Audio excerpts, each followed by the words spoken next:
Hi everybody, my name is Jaden. I'm Jason. I'm Caden. And we are the Yahushua and the Torah YouTube channel, and it is a preparation day. Yay! And so here we are, and it is a preparation day. It has been a very long week, and we are thankful for you guys, first and foremost. We're thankful that you guys are with us, and hopefully you guys are having a wonderful week. Hopefully you guys are blessed. If you guys need any kind of prayer requests at all, if you guys could possibly give us your first name and a direction for the prayer, let us know in the comments. We are happy to pray for you and help you in any way possible, way, shape, or form.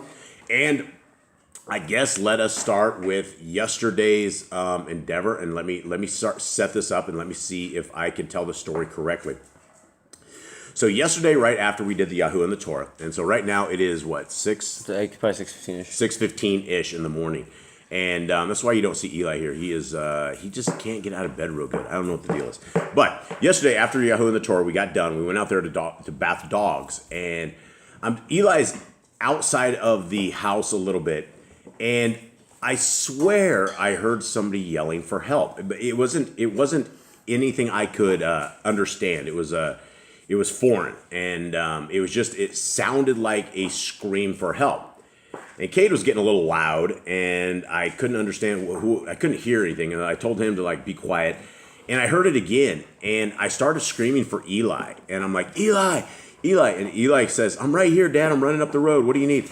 And I told him I thought you were screaming for help. I didn't know what that was. And so I walk outside of the yard. I don't know if I walk outside. How'd this go down? You were out there, right? And so Cade. Let's see, how did this exactly go down? He came down. So right outside of our yard a little bit, right after we heard that, an old man, he's like 75 years old, stumbles out of the jungle, and he has these almost like military boots, but they're the lace-up boots, and they were not laced up, and his tongues were coming out of it like they were sticking out, and he had a metal pipe, and he was very, very bad shape. He was shaking. Everything was shaking. And we know this guy, and he's about a mile or 2 miles away, maybe. And immediately we run over to this guy, and he couldn't stand. And it appeared as if he had drugged himself or had done everything possible to make his way over to us. And so I put my arms around him, and I lift him up, and immediately he slumps into my arms. And so I hold him there. And we're a ways away from our house, so I yell for Cade to go get a chair, and the old timer, he wants water, and we have no idea what in the world's going on. He says something about his knee, and he was chainsawing. Something had just hit his knee, or something of the sort. And he's literally about 107 pounds, 106, 107 pounds, and he's just a very frail old guy. So I'm sitting there holding him. Cade runs back, and he grabs a plastic lawn chair that we have. It's just this old junker lawn chair. I think they're probably like $5 in the States or something of the sort. So we get him to sit down, and I have to have the boys keep running back and forth. We get him some water, and we're trying to figure it out. He's trying to get to the hospital. And here's a couple things first and foremost, is there is no way to drive in and out of our land. There's no roads. The roads are no more. And you can't get in and out, and so you have a trek through hard jungle before you could even exit our land. And so to get this guy, this old timer, up to where we can get transport, the old timer's trying to call his friends, and on one of our phones, and nobody could get he couldn't get a ride.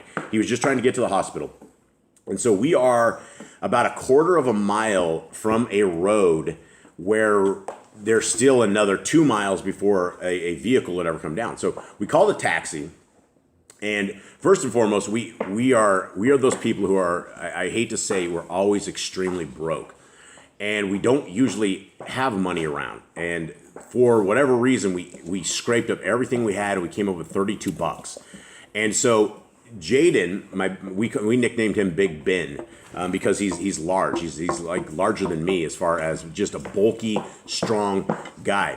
And Cade, and we begin in the morning. We take we we grabbed the lawn chair, and Jade on one side and me on the other side, and we lift the lawn chair, and we started this walk through the jungle.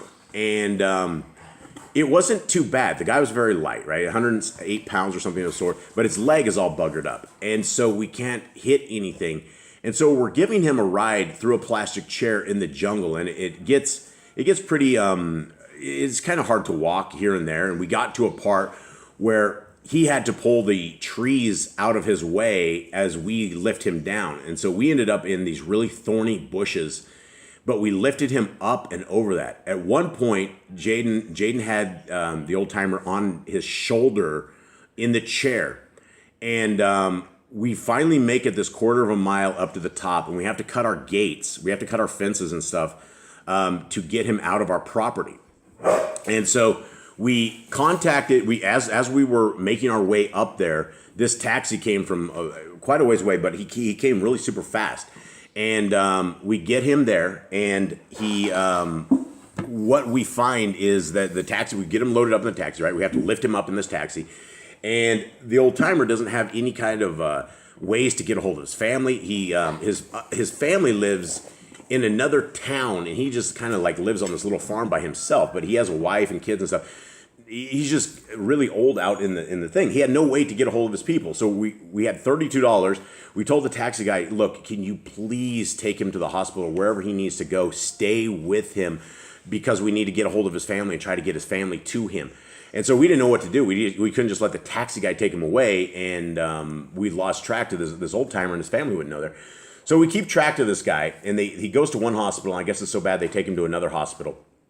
And the day goes on, and I guess he gets medical attention and things of that nature. You know, it was a really crazy situation, and we were all day long. I kept telling my wife, I'm like, wow, that was the most amazing experience I have ever had in my life. I cannot believe how amazing this was. You know, getting to first of all, when he came out and his shoes were all unlaced and the boys were running back and forth, I got to get on my knees, and I got to pull up his pant leg, and I got to pull up his sock, and I got to lay, and and I don't speak really good Spanish. My boys speak really good Spanish, and so I'm trying to ask him, do you want me to lace these up? And he's like, please. And it was on his bad knee.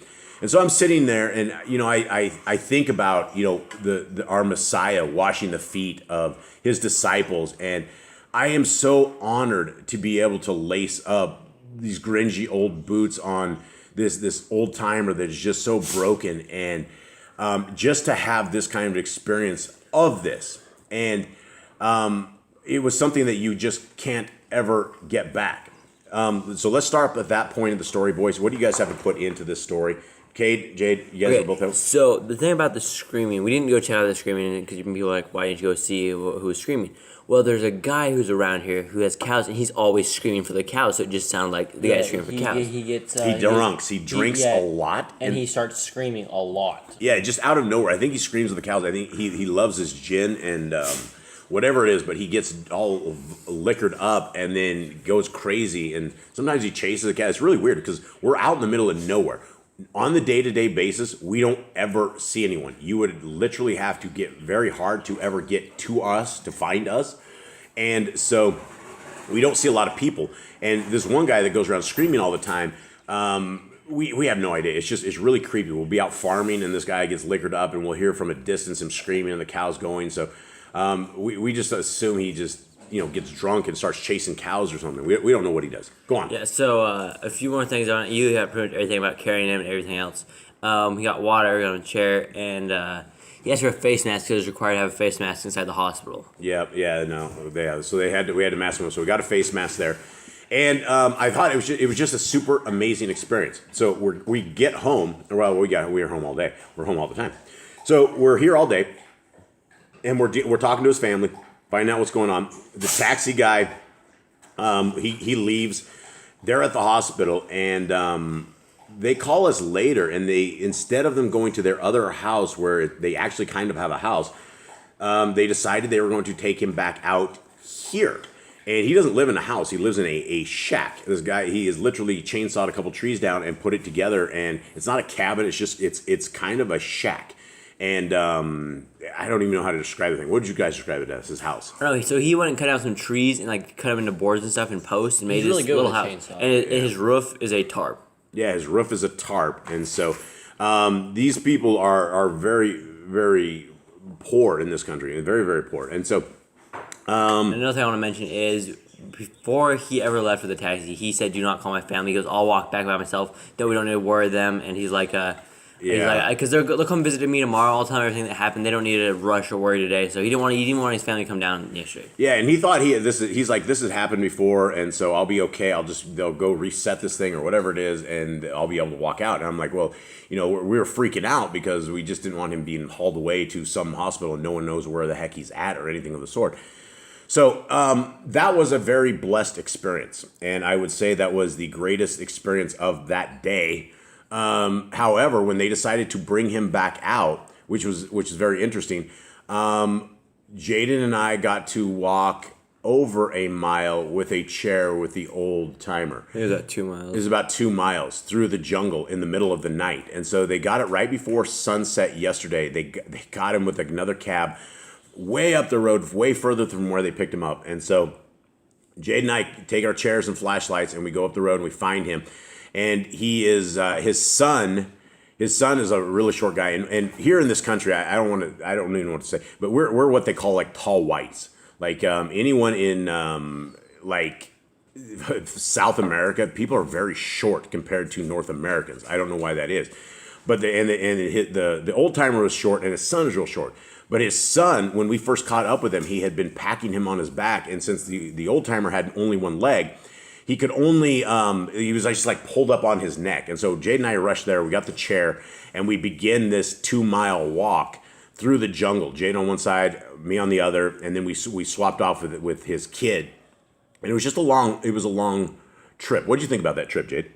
I wasn't sure how it was going to go because it's definitely downhill and it definitely gets very dangerous. Some points where there's big rocks and slippery dirt and stuff. It's like moss almost on the dirt. It is like, I mean, the trail or basically the jungle that we had to go down is like a kind of like a mountain trail. If you don't watch your step, you will go flying, and especially where it's getting dark. Yeah, especially where it's getting dark, and we have an old timer, and if we take a flying leap and hurt him worse. That was what we were really, really concerned about. And so Yah gave us the feet to get him where he needed to go. This family was so grateful to us. The old timer said, "How much did that cab cost?"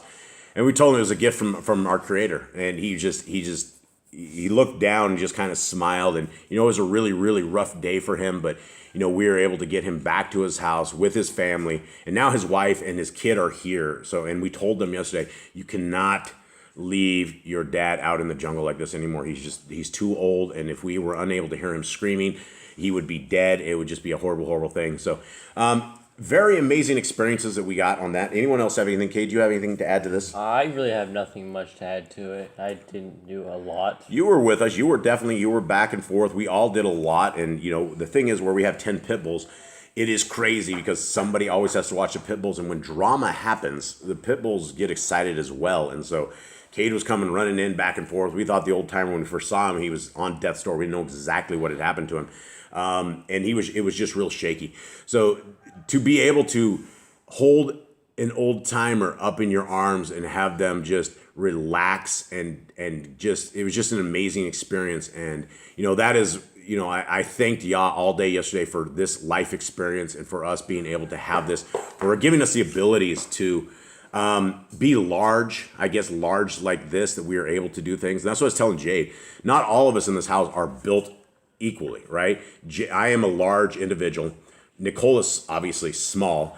Cade is her frame. Jade is my frame. And Eli's kind of in the middle of it. And so that's what I was telling Jaden yesterday. I said, you need to thank our Creator that he gave us the strength and the just being big. And I've always thanked my Creator for being large. Even though I was overweight, I've always been very large. And I'm able to do things that smaller people can. It takes 2 or 3 people to do. And so yesterday we were able to demo that we were able just to do this. And, we have some hip issues today. My hip hurts. Jade's hip hurts. It was a long walk. And, But Yah gave us the power, and we were chuckling and laughing all the way down and joking with him as his arms are wrapped around our necks, and we're carrying him in this chair. And it's just a great experience. So too bad we didn't get a picture of it. Yeah, we didn't get his picture of it, but that's the thing. And at one point we were trying to figure out, we're like, how do we get this old timer up to the thing? And I was going to put him in a wheelbarrow, and the first thing I thought of was, I'm like, that's pretty disrespectful, is putting somebody in a wheelbarrow. And the chair was better. I think if somebody was even bigger than him, I think the wheelbarrow might have been a better option. His wife said last night, she goes, a wheelbarrow would be a great option right now. I'm like, And we had already discussed that. We're like, we're not going to put an old timer in a wheelbarrow and do this to him, especially where his knee was all jacked up. So we were able to do that. Thank Yah for this. And let's continue on, guys. It is month 9 on our Creator's calendar. It is a preparation day. Yay! It is the 16th day on the Gregorian calendar, 22nd on our Creator's. That means what is it? Oh, 16th. So no, actually, it's not next week. It's the next week is the pagan holiday, which they call Saturnalia, where people have taken one guy whose 2 letters almost say Saintin, but then they say Santa, and then the guy has claws, like, death claws. It is next week. Is it next week? Look. 24th. It's 25th. I know, but Isn't Christmas 25th? Yeah. I haven't celebrated for so long. That's not Christmas. what day is it? It's still. Wife, that is not Christmas. It's still only a week away. That's called Christmas Eve. That's when all the little it's kids like get a on their week knees and- a in week front and of the a day. Nimrod tree and open their gifts right on Christmas Eve. A week and 2 days away. We bow to the idols. We bow to the Nimrod tree on the 24th and the 25th. Okay, not us, but that's the rest of the world. All right, so anyone else have anything else that you guys want to discuss on this? Jade, did you feel blessed? Yeah, definitely helped the old man out. He was pretty messed up. I think saying old man's kind of disrespectful. I say old timer. I try not to say it, but he is an old man. And we don't want to use his name because, nobody would ever know. But what did you feel blessed? Did you feel like you were washing feet of anyone? Or Oh, yeah, definitely helping people. yeah, and it feels good, doesn't it? Does it feel bad helping someone out? No. Do you ever feel bad by helping people out? No. I ended up yesterday just on cloud 9 or whatever they say. That's probably satanic. I don't know. But everyone says you're on cloud 9 when you're happy.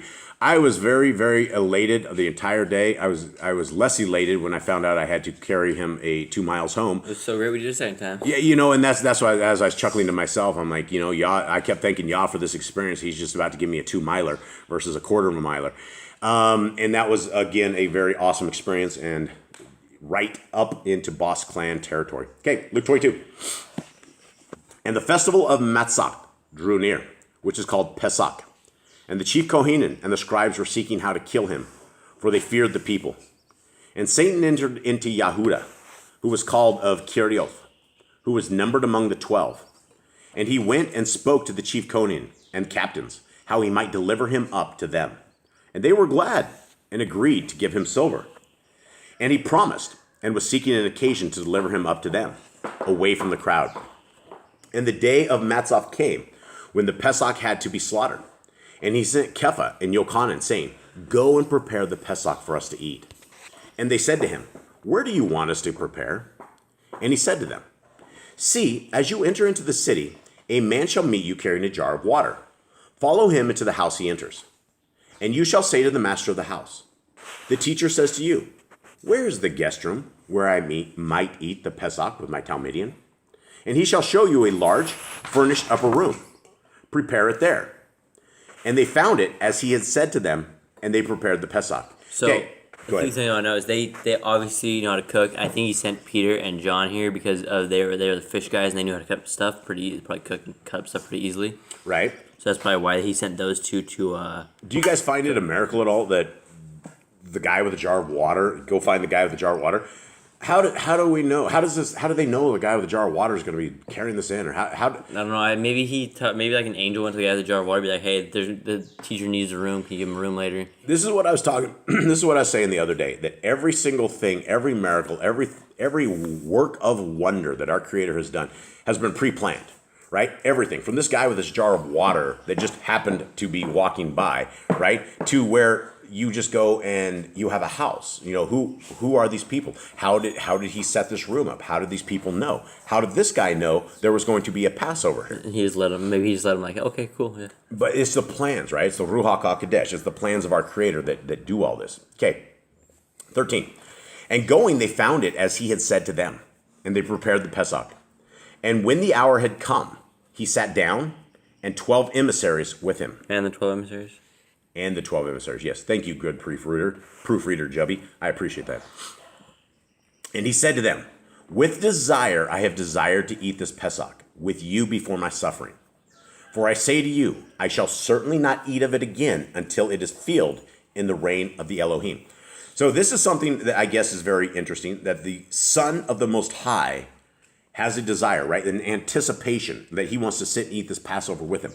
Why would he do this? Why would he have a desire to eat the Passover with his Talmudim? Maybe because he's hungry or because it's a command?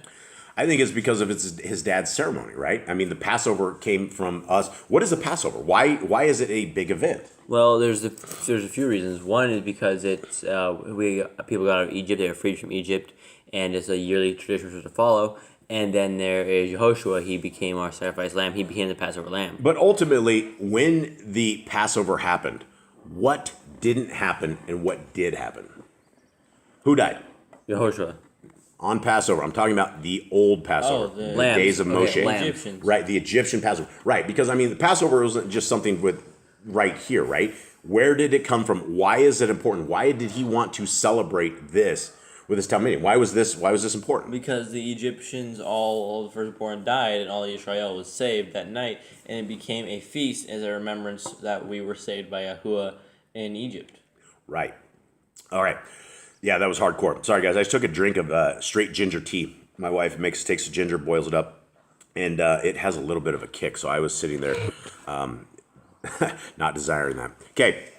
So he wants to sit there and eat the Passover with us. 17. After taking the cup, giving thanks, he said, take this and divide it among yourselves. Did I miss something? No, it said and taking. It was after taking the cup. I shall certainly not eat of it again until it is filled. Where did I say to you? 17. 17. Okay. And Yes, you said after. okay, and taking the cup, giving thanks, he said, take this and divide it among yourselves. For I say to you, I shall certainly not drink of the fruit of the vine until the reign of Elohim. Okay, right here, did he drink wine right here or did he not? I believe he did here, and then he didn't afterwards until. He said it took the cup, giving thanks. He didn't say it. Never say he actually drank it, but he does. I think in other previous books. I think he probably drank. I think he probably did the Passover probably because you're supposed to like have the. I think you're supposed to have wine, right? Who said that? Where's the commandment said it? Pretty sure it's in the Passover. What? You're supposed to have wine? Yes. Who said that? Passover commands. The Passover command says we're supposed to have wine? No. I've never seen that. What Torah are you reading, Jebby? I don't remember. There's no Torah command to drink wine. It's a lamb roasted before Right, it but must be eaten. bitter herbs. Oh, maybe it's matzah. Yeah, matzah. No, they throw wine into this, but that's not the Torah command, right? We're not told to drink wine. Okay, so and taking the cup, giving thanks, he said, take this and divide it among yourselves, for I say to you, I shall certainly not drink of the fruit of the vine until the reign of Elohim comes. See, right there where he said this, you would almost say that he took the cup and then he gave it away and said, divide it among yourselves, and said he would not drink of the fruit of the vine until the reign of the Elohim comes. Or because it would almost seem like he would say, I shall certainly not drink again of the fruit of the vine until the reign of Elohim comes, right? So do we know? Yeah, that's what the NIV says. So what does it say? For I tell you, I will not drink again from the fruit of the vine. Okay, so yeah, he probably drank at that point. Okay, 19. And taking bread, giving thanks, he broke it and gave it to them, saying, this is my body, which is given for you. Do this in remembrance of me. Okay, now I got to stop on this because we will have people, and I don't know any other way to say it other than they're like, some people are actually satanic, and they're like, well, Messiah Yahushua right here just said you're supposed to give a body. You're supposed to eat the body. Does this say to eat his body? No, we're not supposed to eat people. We're not cannibals. We're not cannibals. There's Leviticus 11 tells us not to eat what we can, what we can't. Right. We don't eat humans. That's not what... But he's saying you take part in the salvation, take part in being part of my body. Yeah, and part of this, he says, do this in remembrance of me, right? This is where we are to remember Messiah Yahushua, his sacrifice that he was about to do, that we now know that he did, right? in remembrance of me. And so this is a remembering ceremony along with Passover. And so 20. Likewise, the cup also, after supper, saying, this cup is the renewed covenant in my blood, which is shed for you. Okay, the renewed covenant. What is the renewed covenant, gentlemen? It is the renewed Torah. And what is the renewed Torah? What do you mean the renewed Torah? What does that mean? It is the Torah renewed because the Israelites broke the commands and Yahushua came to restore it. Don't think it's the Torah renewed. I don't think it's the Torah renewed. We never lost the Torah. Well, it's the part of keeping or not keeping the Torah that is renewed. I will give you another chance. If you, as the people of our Creator, would like to obey my laws, statutes, and commandments, I will be your Elohim and you will be my people. I will write the laws, statutes, and commands upon your heart, your mind, and your soul. Right?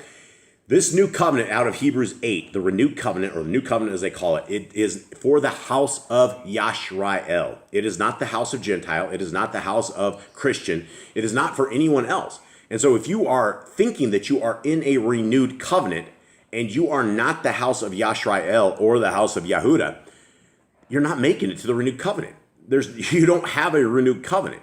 The renewed covenant is for those with the faith of Messiah Yahushua and keep the laws, statutes, and commands of our Creator. 21. But see, the hand of him delivering me up is with me on the table. For indeed, the bin of Adam goes as it has been decreed. But woe to that man by whom he is delivered up. And they began to ask among themselves, which of them it could be who was about to do this. And there also took place a dispute among them as to which of them seemed to be greater. So here we have like someone's going to betray me, and then like, wait, which one of us is the greatest? Yeah, but they didn't understand that stuff, right? And they believe because they're hanging out with Messiah Yahushua that they are going to be the greater, and maybe they are. We don't know. I think they judged the 140,000 or whatever. I think that each one of them will judge the 12 tribes. All right, 25. And he said to them, the sovereigns of the Gentiles rule over them, and those who control them are called workers of good. But not so with you, but let him who is greatest among you be as the youngest, and the leader as one who serves. Okay, you guys understand this? What this is saying? He's saying, humble yourselves. Yeah, humble yourselves. Humble yourselves. Do what you need to do to save the people. It does not matter what condition the people are in. Humble yourselves and take care of them. For who is greater, the one who sits at the table or the one who serves? Is it not the one who sits at the table? But I am in your midst as the one who serves. But you are those who have remained with me in my trials. And I covenant with you as my Father covenanted for me, a reign, to eat and drink at my table in my reign, and to sit on thrones, judging the 12 tribes of Yashrael. And the add-on said, Shimon, Shimon, see, Satan has asked for you to sift as wheat.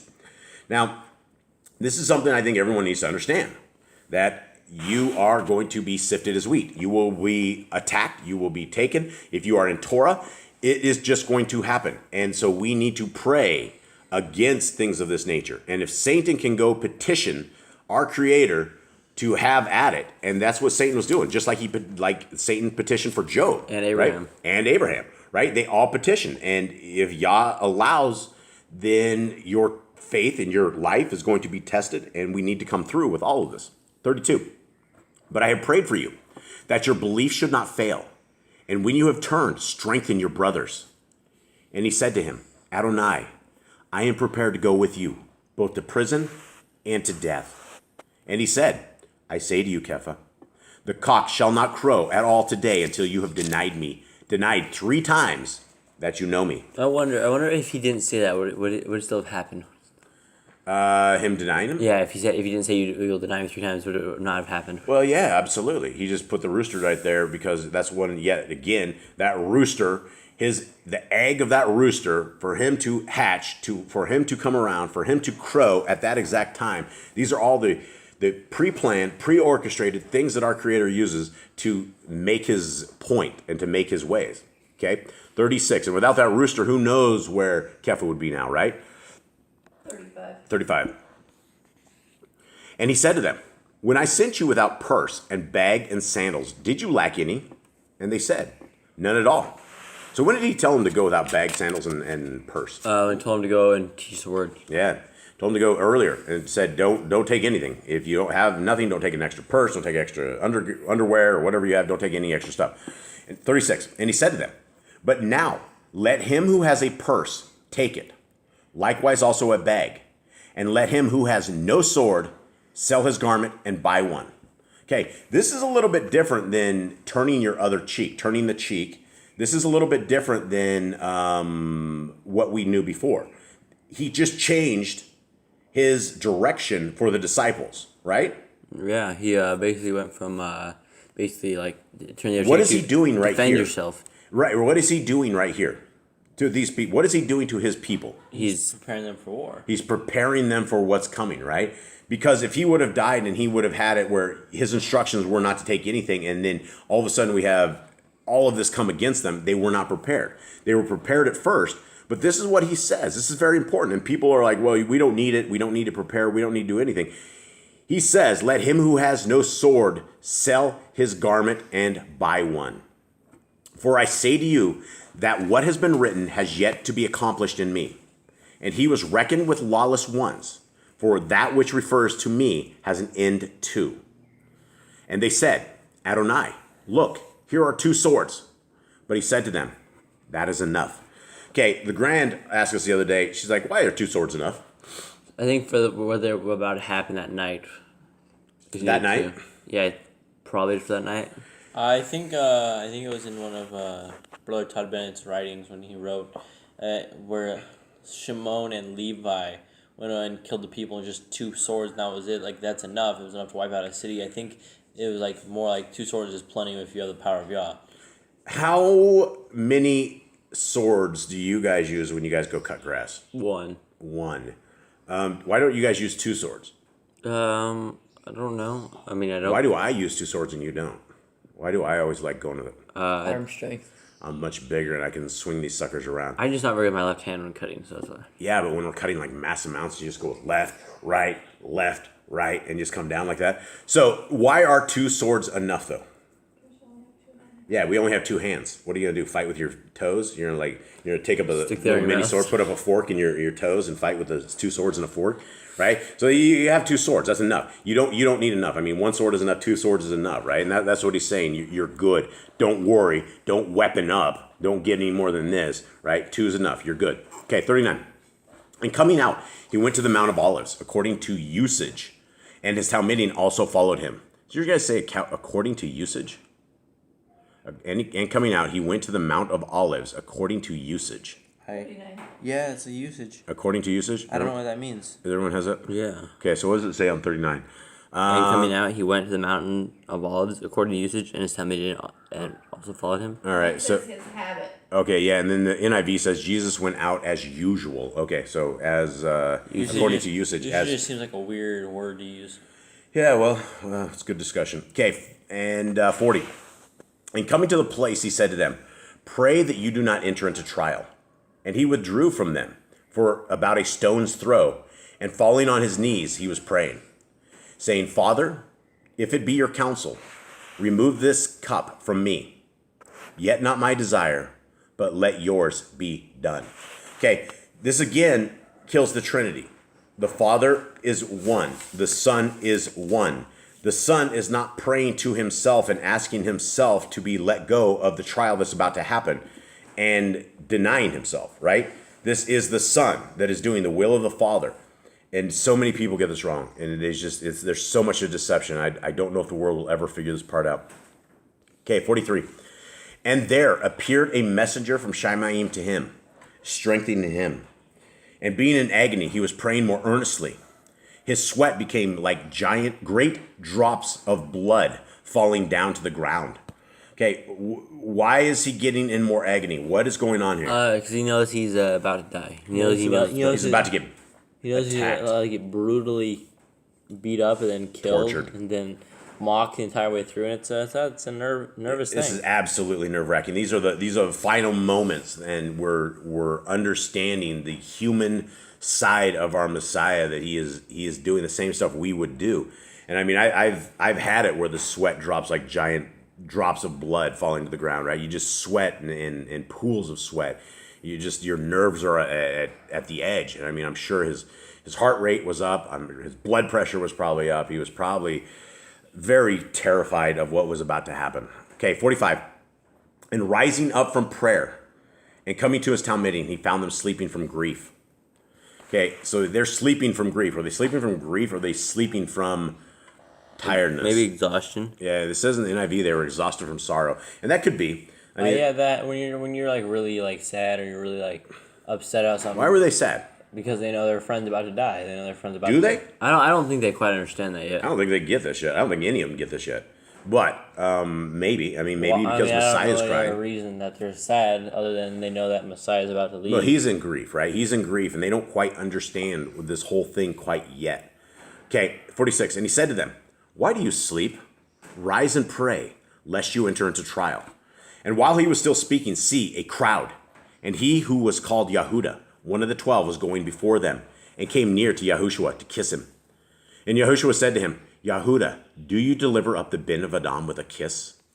And those around him, seeing what was about to take place, said to him, "Adonai, shall we strike with the sword?"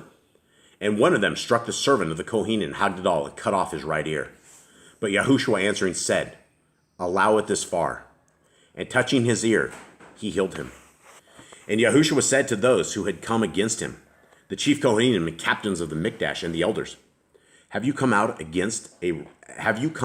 as against a robber with swords and clubs? All right, so we know that from the other books that it was Kepha that cut his ear off. Why didn't the people retaliate when he struck the Kohen Haggadol of all people? Number one, they were terrified. Everybody was terrified about Messiah Yahushua. They've seen him heal people. They've seen him bring people back to life. He has seen the blind have vision. The deaf can hear. People with blood flows are fixed. Fevers are fixed. Sicknesses are fixed. I mean, it just goes on and on and on, right? You do not know what you are going on. He could have gone, boom, and they would have dropped, right?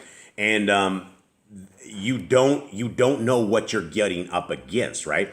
And so as they expected a war, that's why they brought all those people out with them.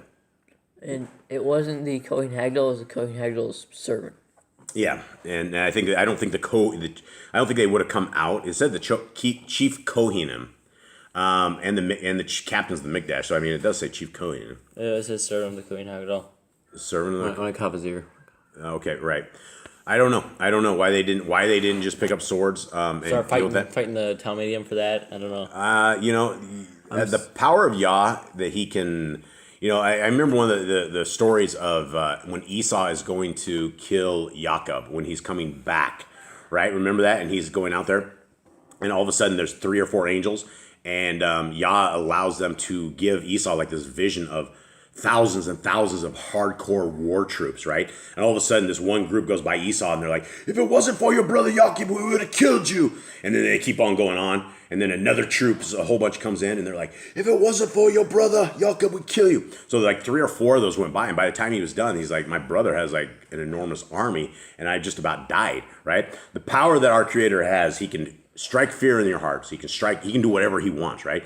It is only by him that we have abilities not to just flee in terror over everything, right? So anyone else on this? Thoughts? Okay, 53. While I was with you daily, so he's talking about them. Why have you come out as against a robber with swords and clubs? While I was with you daily in the Mikdash, you did not lay hands on me. But this is your hour and the authority of darkness. And having seized him, they led him and brought him to the house of the Kohen Hagdadal.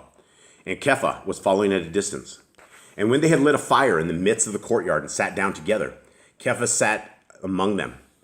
And a certain servant girl, seeing him as he sat by the fire, looked intently at him and said, "And this one was with him." But he denied him, saying, "Woman," I do not know him. So what is second? But he denied Yahushua. I was confused about that as well. Okay, yeah, so he denied Messiah Yahushua, saying, "Woman, I do not know him." And after a little while, another saw him and said, "You are one of them too." But Kepha said, "Man, I am not." And about an hour later, another insisted, saying, "Truly, This one was with him too, for he is a Galilean too. But Kepha said, man, I do not know what you are saying. And immediately, while they were still speaking, a cock crowed. And the Adon turned and looked at Kepha. And Kepha remembered the word of the Adon, how he had said to him, before a cock crows, you shall deny me 3 times. Okay, this is one of these things we don't get, right? One of these parts right here, the Adon turned and looked at Kepha, right? Can you imagine that? He's sitting there a ways away, and he's just out there, and then all of a sudden the rooster crows, and the Adon looks at you, right? He knows that you denied him. He knows that you denied him. Your heart would be crushed. You not only the cock crow, the Messiah knew it, right? The Messiah knew that he was denied amongst men. Okay, 62. And Kepha went out and wept bitterly, obviously. And the men who were holding Yahushua were mocking him, beating him, and having blindfolded him, they were striking him on the face and were asking him, saying, Nabba, who is that struck you? And they said to him much more, blaspheming. And when it became day, the elders of the people, both chief Kohanim and scribes, came together, and they led him into their council, saying, If you are Hamashiach, say it to us. And he said to them, If I say to you, you would not believe it at all. And if I asked you, you would not answer me at all. From now on, the Ben of Edom shall sit on the right hand of the Almighty Yahuwah. And they all said, You then are the Ben of Yahuwah? And he said to them, You say that I am. And they said, Why do we need further witness? For we have heard it ourselves from his mouth.